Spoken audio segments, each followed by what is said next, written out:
Hello guys, welcome to my YouTube channel Divya's Life Science. So our new topic of today is a living world. ठीक है, class 11th की biology से मैंने ये chapter लिया है. इस चैप्टर को हम लोग आज पूरा का पूरा ग्राफ, बार डायग्राम, इन सब की मदद से इस पूरे चैप्टर को मैं बहुत इजी वे में आपको समझाने वाली हूँ. सो इस पूरे चैप्टर को आप देखोगे तो आपको बहुत सारी आपकी डाउट्स क्लियर हो जाएंगे. ठीक है, अगर आप जूनियर भी हो तो भी ये चैप्टर आपको बहुत हेल्प करने वाले हैं चीज़ों को समझने में. अगर आप सीनियर भी हो तो भी आपके बेसिस को मजबूत बनाने में ये चैप्टर बहुत हेल्प करेगा आज. सो अगर आप नॉन साइंस बैकग्राउंड से हैं तो भी ये चैप्टर आपको बहुत कुछ सिखा के जाएगा आज. So I want you to like, share and subscribe my channel for more such updates. Biology 11th class biology की पूरी सीरीज़ में आपको इसी तरीके के वीडियो देखने को मिलेगी जिसमें बार ग्राफ की मदद से, डिस्टिंग्विशेबल फैक्ट्स की मदद से बहुत इजी वे में पूरे के पूरे चैप्टर को समझाया जाएगा. सो देखते रहिए Divya's life science for more such updates. Let's start the new topic, the living world. So living world क्या है? What is living? ऐसी चीज़ें जो जीवंत हैं, ठीक है, उसको हम लोग लिविंग बोलते हैं. तो सबसे शुरुआत होती है इन सब चीज़ों की अर्नेस्ट मेयर से. Ernst Mayr he was a scientist, ठीक है, जो कि 100 वर्ष तक जो जिए थे. 1904 से 2004 तक वो जिए थे. ठीक है, तो उन्होंने बहुत कुछ दिया है बायोलॉजी को. ही holds the triple crown of biology. उन्हें 20th सेंचुरी का डार्विन भी कहा गया है. सो इनको तीन तरीके के प्राइज से सम्मानित किया गया था. पहला हो गया Balzan prize, international prize of biology and Crafoord prize. ये तीनों प्राइज जिसको मिलते हैं वो बहुत प्रभावशाली साइंटिस्ट में से एक होते हैं. उनको ट्रिपल क्राउन कहा जाता है. इस ट्रिपल क्राउन से वो सम्मानित किए गए थे. सो इन्होंने ही सबसे पहले बायोलॉजिकल कॉन्सेप्ट ऑफ स्पीशीज लेके आए थे, अर्नेस्ट मेयर. ठीक है, उसके बाद ही सारी चीज़ें एग्जीक्यूट हुई. इन्होंने कहा था कि कोई भी स्पीशीज जो सेम स्पीशीज है, जैसे कि ह्यूमन मेल और ह्यूमन फीमेल, जब ऑफस्प्रिंग प्रोड्यूस करेंगे तो वो ह्यूमन फर्टाइल ऑफस्प्रिंग होगा. यूं ही अगर अलग अलग स्पीशीज ब्रीड करते हैं तो वो ऑफस्प्रिंग तो प्रोड्यूस करेगी, वो प्रोजेनी प्रोड्यूस करेगी, किंतु वो फर्टाइल नहीं होगी, वो स्टेराइल होगी. तो एक एग्जांपल है म्यूल का, जो कि स्टेराइल होता है, which is a sterile hybrid of female horse and male donkey. ठीक है, तो ये क्या करता है, ये ऑफस्प्रिंग प्रोड्यूस नहीं कर सकता. उसी तरह लाइगर, जो कि मेल लायन और फीमेल टाइगर का कॉम्बिनेशन होता है, ये भी स्टेराइल होता है, तो ये ऑफस्प्रिंग प्रोड्यूस नहीं कर सकते. सो अर्नेस्ट मेयर ने बायोलॉजिकल क्लासिफिकेशन ऑफ स्पीशीज में यही बताया था कि सेम स्पीशीज के ऑर्गेनिज्म ही ऑफस्प्रिंग प्रोड्यूस करेंगे तो वो फर्टाइल होंगे. ठीक है, अगर दूसरा स्पीशीज हुआ तो वो स्टेराइल होंगे. ठीक है, कैरेक्टरिस्टिक ऑफ लिविंग ऑर्गेनिज्म की अगर हम बात करें तो कैसे चीज़ें चलती है, डिस्टिंग्विशेबल फैक्टर्स क्या क्या हैं. ठीक है, so growth, reproduction, metabolism, cellular organization और कॉन्शियसनेस, ये सारे डिस्टिंग्विशेबल फैक्टर्स होते हैं. ठीक है, जिसमें से डिफाइनिंग फैक्टर्स की अगर हम बात करें, नॉन डिफाइनिंग फैक्टर्स की अगर हम बात करें तो वो ग्रोथ होता है. क्यों ग्रोथ होता है? आप बोलोगे कि मैम ग्रोथ तो लिविंग ऑर्गेनिज्म में होती है, but still it is non defining factor. Why? क्योंकि ग्रोथ ऐसे नॉन लिविंग बींग्स भी ग्रोथ शो करते हैं. ठीक है, they can also increase their number, they can increase their masses, but still they are not living. Examples क्या क्या हैं? माउंटेन्स हो गए, सैंड ड्यून्स हो गए, वो भी अपना नंबर इंक्रीज करते हैं, अपना आकार बढ़ाते हैं, बट क्या वो लिविंग है? The answer is no. उसी तरह रिप्रोडक्शन की अगर हम बात करें तो प्रोजेनी प्रोड्यूस होता है रिप्रोडक्शन से. ठीक है, तो ऐसे ऑर्गेनिज्म जो स्टेराइल हैं, ठीक है, तो क्या वो लिविंग नहीं है? ये तो नहीं कह सकते. म्यूल बिल्कुल लिविंग है. ऐसे कपल्स जो इनफर्टाइल हैं, ठीक है, तो वो भी लिविंग ऑर्गेनिज्म है, but they can not produce their offsprings. तो ये डिफाइनिंग फीचर्स नहीं हो सकता है. ठीक है, ग्रोथ, रिप्रोडक्शन डिफाइनिंग फीचर्स नहीं हो सकता है. अगर रिप्रोडक्शन की बात करें तो सेक्सुअल रिप्रोडक्शन देखा गया हायर ऑर्गेनिजम्स में, प्लांट्स में angiosperm, gymnosperm plants, higher plants जैसे कि हायर ऑर्गेनिजम्स जैसे कि ह्यूमन, हायर प्लांट्स जैसे कि एंजियोस्पर्म, जिम्नोस्पर्म्स, इनमें देखा गया है. बाइनरी फिशन देखा गया अमीबा में, तो ये भी रिप्रोड्यूस कर रहे हैं. ठीक है, इनमें भी रिप्रोडक्शन हो रहा है, बैक्टीरिया में भी हो रहा है, ठीक है, इनमें भी ग्रोथ हो रहा है। अब ट्रू रिजेनरेशन देखा गया है प्लानेरिया में, जो कि प्लैटीहेल्मिन्थेस के अंदर आता है, फ्लैटवर्म। तो ये सारी चीज़ें होती हैं। अगर हम बात करें मेटाबॉलिज्म की, तो ये sum total of all the chemical reaction जो कि बॉडी में चल रहे होते हैं उसको ये डिनोट करता है, ठीक है। तो मेटाबॉलिज्म एक डिस्टिंग्विशेबल फैक्टर है जिससे हम लोग बोल सकते हैं कि हाँ ये लिविंग ही है, ठीक है। Cellular organization which is a building block of life, इसके बिना चल नहीं सकता है काम, सेल ही सब कुछ है, ठीक है। सो ये डिफाइनिंग फीचर्स है। उसके बाद कॉन्शियसनेस के बारे में बात करें तो ये मोस्ट डिफाइनिंग फैक्टर, सबसे ज़्यादा डिफाइनिंग फैक्टर यही है, क्योंकि क्या होता है ना, ऑर्गेनिज्म सेल्फ रेप्लिकेटिंग होते हैं, सेल्फ रेगुलेटिंग होते हैं, साथ में ये कैपेबल होते हैं टू रिस्पॉन्ड टू स्टिमुलस, ठीक है। कोई भी इन्वायरमेंट का स्टिमुलस को रिस्पॉन्स करने की क्षमता होती है, ठीक है। जैसे कि गर्मी लग रही है बहुत ज़्यादा, ये बहुत ज़्यादा ठंड हो रही है, तो हमें अब स्वेटर चाहिए, इस चीज़ को रिस्पॉन्स कर सकता है, ठीक है, हमारा body.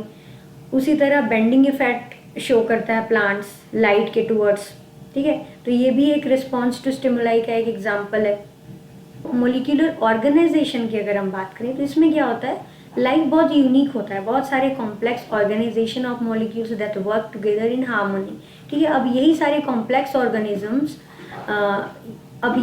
Complex organization of molecules ये केमिकल रिएक्शन परफॉर्म करते हैं जिसे हम लोग मेटाबॉलिज्म बोलते हैं, और इसी मेटाबॉलिज्म के थ्रू एनर्जी प्रोडक्शन होता है, ठीक है।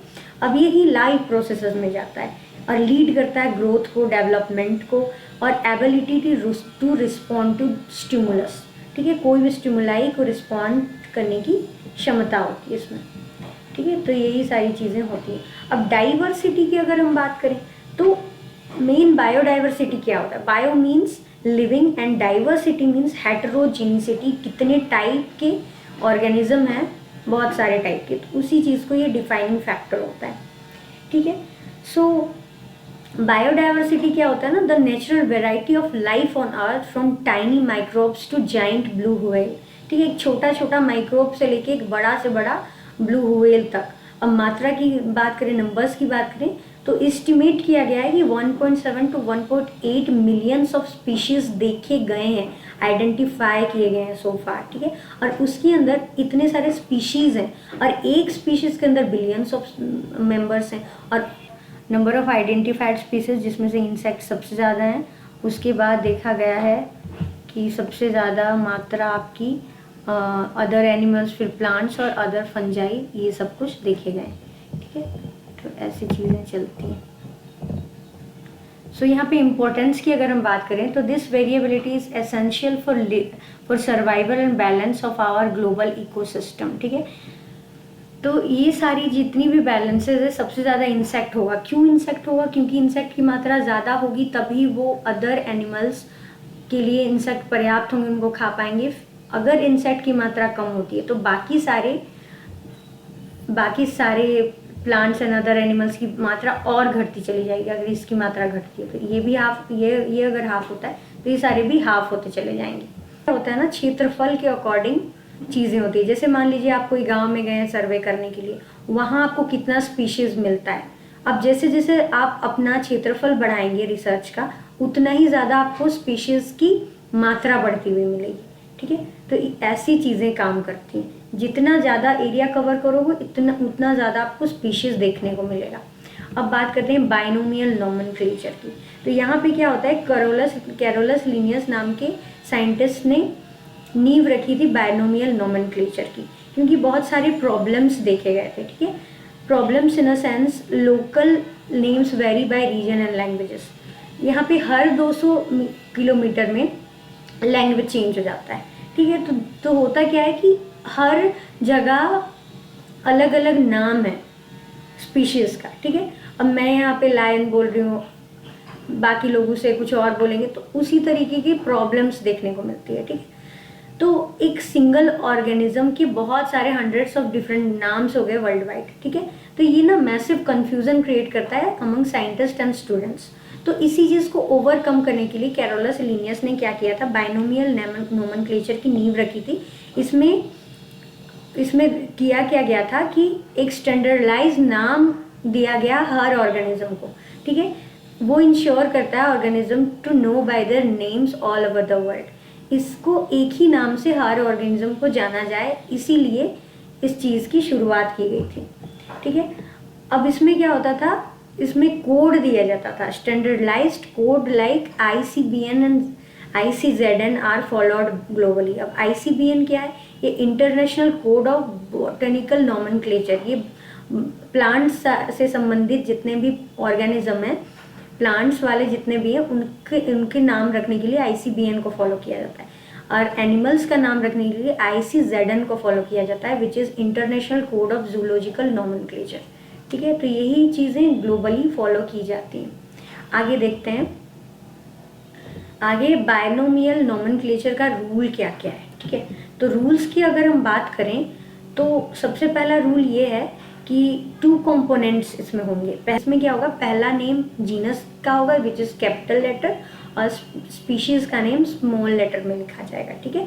और उन दोनों को अगर हैंड रिटन है तो सेपरेटली अंडरलाइन किया जाएगा। जैसे कि ये मैग्नीफेरा इंडिका है, तो मैग्नीफेरा और इंडिका को सेपरेटली अंडरलाइन किया जाएगा इस प्रकार से, ठीक है। मैग्नीफेरा जेनेटिक नेम हो गया जीनस, और ये इंडिका हो गया स्पेसिफिक एपिथेट जिसे स्पीशीज बोलते हैं, ठीक है। इसको डेवलप किया गया था कैरोलस लिनियस के द्वारा। जितने भी जीनस और स्पीशीज हैं वो लैटिन ओरिजिन के नेम में रखे गए हैं, ठीक है। क्योंकि लैटिन वर्ड्स एक ऐसा लैंग्वेज है लैटिन जो कि डेड लैंग्वेज कहलाता है, ठीक है। उसमें हज़ारों वर्षों तक अभी कोई चेंजेस नहीं होगा, इसलिए उसको डेड लैंग्वेज बोलते हैं। उसमें ही ये लिखा गया है। हमेशा याद रखिए, बायोलॉजी में लैटिन ओरिजिन का वर्ड्स देखने को मिलता है ज़्यादातर, और फिजिक्स में ग्रीक से आया हुआ रहता है, और इसको लैटिनाइज करके लिखा जाता है। इसको इटैलिक्स में लिखते हैं, हल्का टिल्ट करके, टेढ़ा करके लिखते हैं, ठीक है। लैटिनाइज करके इसको लिखा जाता है। तो ये चीज़ें चल रही होती हैं। अब टैक्सोनॉमिकल हायरार्की के बारे में अगर बात करें तो इसमें क्या होता है ना, क्लासिफिकेशन लैडर, सीढ़ी के तरह एक क्लासिफिकेशन लैडर की तरह होता है। Organisms are group into ranks called taxa. Organism को रैंक्स की तरह ग्रुप किया जाता है, उसी को हम लोग टैक्सा बोलते हैं। अब यहाँ पे क्या होता है, टैक्सोनॉमी में क्या होता है ना, कैटेगरीज होते हैं बहुत सारा, ठीक है। इसमें सबसे पहले कैरेक्टराइजेशन होता है, फिर उसके फीचर को अकॉर्डिंग उसका आइडेंटिफिकेशन होता है, फिर उसका क्लासिफिकेशन होता है, फिर उसका नामकरण होता है अकॉर्डिंग टू ICBN या ICZN, जो भी वो किसी भी कैटेगरी में फॉल करता है, तो उसका फिर नामकरण होता है लास्ट में। तो पहला ये टैक्सोनॉमी के 4 पिलर्स होते हैं, ठीक है। इसमें पहला पिलर होता है कैरेक्टराइजेशन, फिर आइडेंटिफिकेशन, फिर क्लासिफिकेशन, उसके बाद नॉमेनक्लेचर। ये 4 चीज़ें होती हैं। अब देखते हैं कैसे हो रही हैं चीज़ें।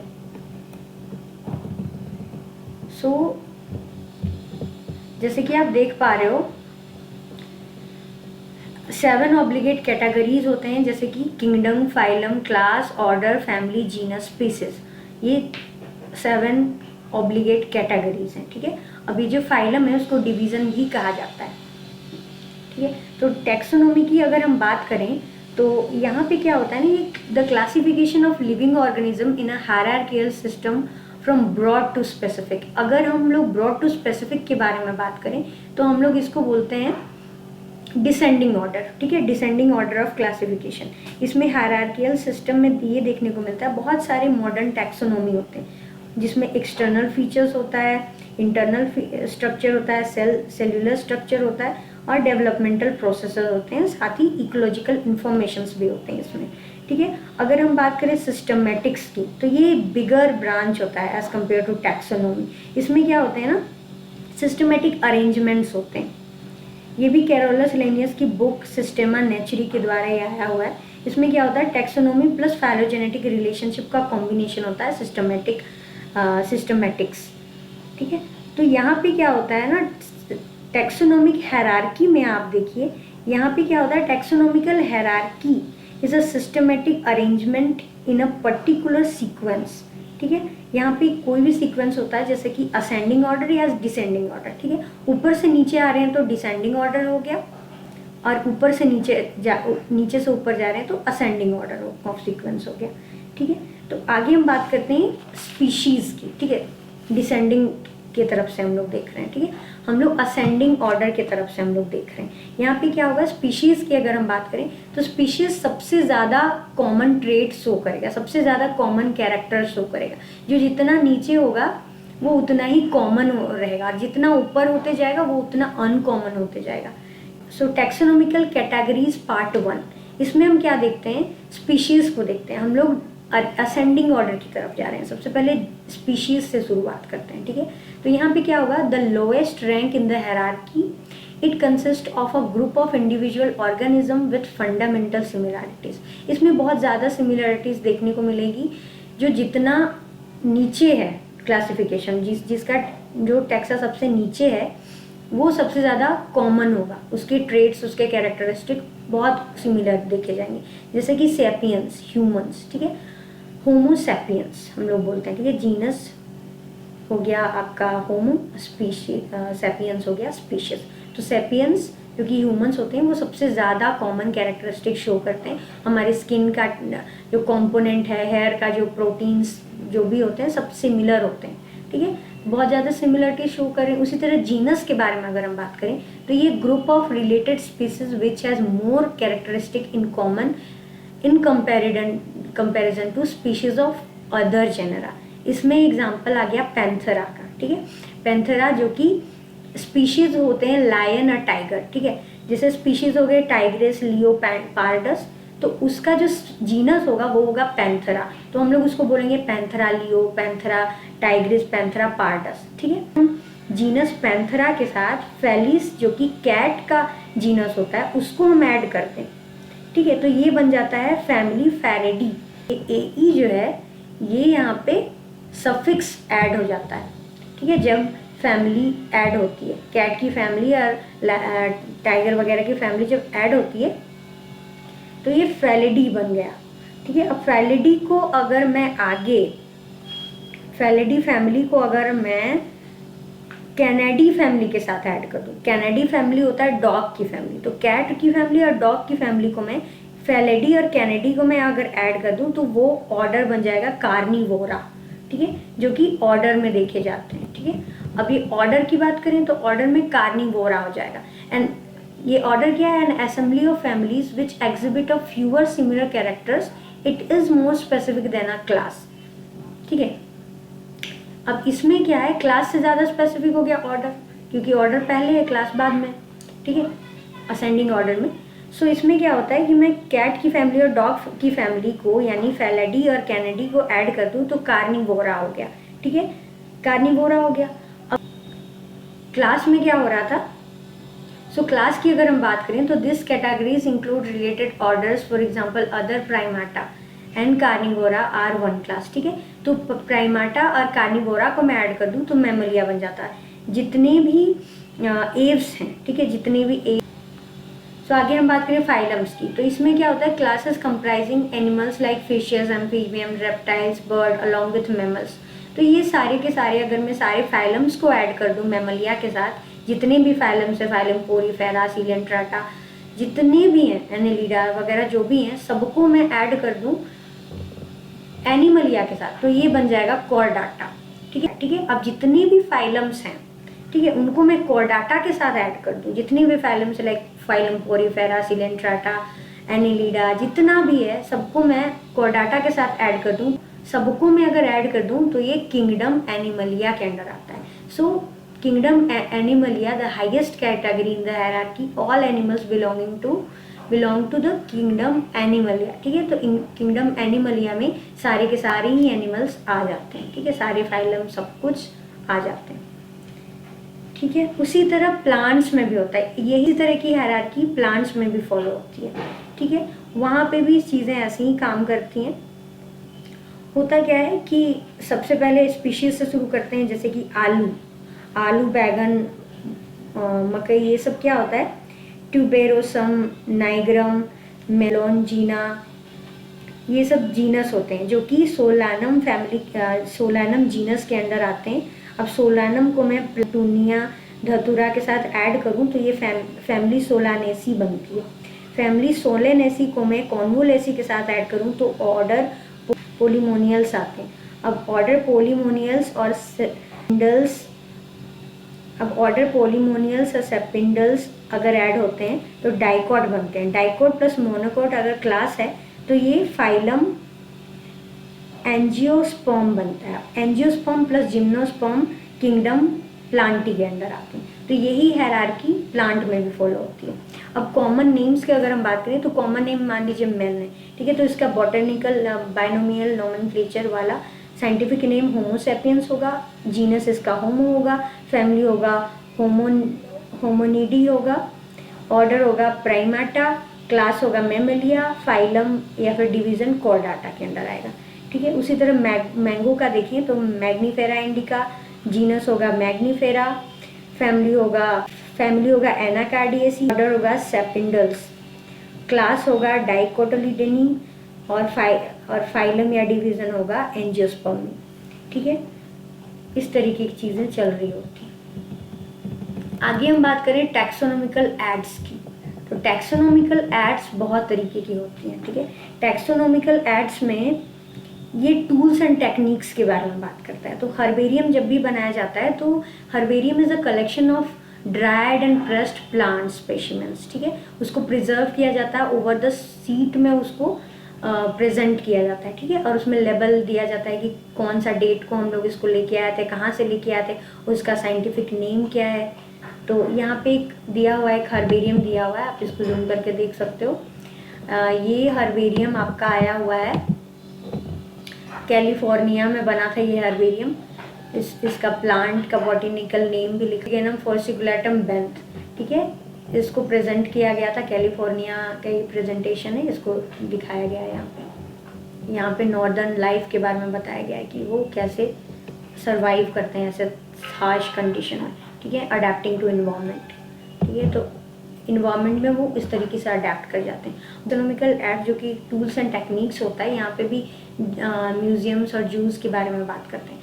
सो म्यूजियम में क्या होता है, establishment having collection of preserve plant and animal specimens for study and reference, ठीक है। और specimens are preserved in jar as or a dry specimen or as dry specimens, ठीक है। उसको जार में प्रिजर्व किया जाता है या फिर ड्राई करके स्पेसिमेन को रखा जाता है, ठीक है। या फिर जूज एक ऐसा प्लेस होता है where wild animals are kept in protected environment under human care, ठीक है। ह्यूमन के निगरानी में रखी जाती है, एक्सुटू कंजर्वेशन शो करता है, ठीक है। यहाँ पे ह्यूमन के केयर में उन लोगों को रखा जाता है ताकि लोग सीख सकें उनके फूड हैबिटेट्स और उनके बिहेवियर पैटर्न को लर्न कर सकें, ठीक है। की रोल की अगर हम बात करें, की अगर हम बात करें तो इसमें क्या होता है, जितना ऊपर चलते जाएंगे हम लोग, ठीक है, जितना टैक्स हायर टैक्स होगा उतना ही फ्यू कॉमन रिलेटेड सिमिलैरिटी, उतना ही कॉमन, उतना ही अनकॉमन, उतना ही सिमिलैरिटीज उनमें कम होती चली जाएगी, ठीक है। उतना ही कैरेक्टर्स अनकॉमन होते चले जाएंगे, ठीक है। इसमें क्या होता है ना, ये की होता है on the basis of similarities and differences. इसमें कपलेट होता है, ठीक है। कपलेट होता है मतलब इसमें दो ऑप्शन आपको मिलेंगे कि ग्रीन कलर है तो दो ग्रीन, एक डार्क ग्रीन एक लाइट ग्रीन, दो तरीके का ग्रीन। उसमें आप पूछोगे लीड, तो लीड क्या होता है, वो सिंगल ऑप्शन देता है। तो कपलेट दो ऑप्शन देता है, लीड सिंगल ऑप्शन देता है। इस तरीके की चीज़ें चल रही होती हैं। और फ्लोरा डिस्कशन होता है, ठीक है। फ्लोरा में हैबिटेट के कैसे फ्लोरल ऑर्गेनिज्म की क्या हैबिटेट हैं। अब मैनुअल की अगर हम बात करें तो ये प्लांट और एनिमल दोनों के लिए होते हैं। और मोनोग्राफ्स की अगर हम बात करें तो मोनोग्राफ्स में सिंगल टैक्सोन अगर है, जैसे 10,000 स्पीशीज़ का आप ले रहे हो तो 10,000 मोनोग्राफ बनाओगे, तो जितना डिफरेंट टाइप का स्पीशीज़ लोगे उतने डिफरेंट टाइप के मोनोग्राफ्स बनते हैं, ठीक है। और कैटालॉग क्या होता है, तो कैटालॉग होता है ना आपका चीज़ों को अल्फ़ाबेटिकल ऑर्डर में अरेंज करना, कोई कैटालॉग बोलते हैं, ठीक है। सो समरी और कंक्लूजन ये है कि life is defined by metabolism, cellular organization and consciousness, ठीक है। कॉन्शियसनेस सबसे ज़्यादा मोस्ट डिफाइनिंग फैक्टर माना जाता है।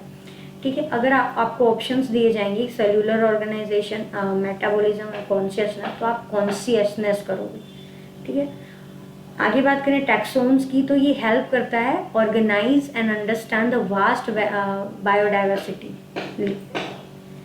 टैक्सोनॉमी हेल्प करता है हमें to organise and understand the vast diversity, ठीक है, ऑफ मिलियंस ऑफ स्पीशीज। अब बात करें बाइनोमियल नोमेनक्लेचर की, तो ये बहुत ज़रूरी चीज़ है। ये प्रोवाइड करता है universal language for naming organisms globally, ठीक है। So guys, thank you so much for watching. I hope you enjoyed the session. Please like, share and subscribe और कमेंट करके ज़रूर बताएं कि आपको ये सेशन कैसा लगा। और देखते रहिए इस सीरीज़ में इसी तरीके के ग्राफिकल रिप्रेजेंटेशन और बहुत ही सिंप्लीफाइड तरीके से मैंने पूरे चैप्टर को समझाया है आपको। तो देखते रहिए Divya's life science. Thank you so much.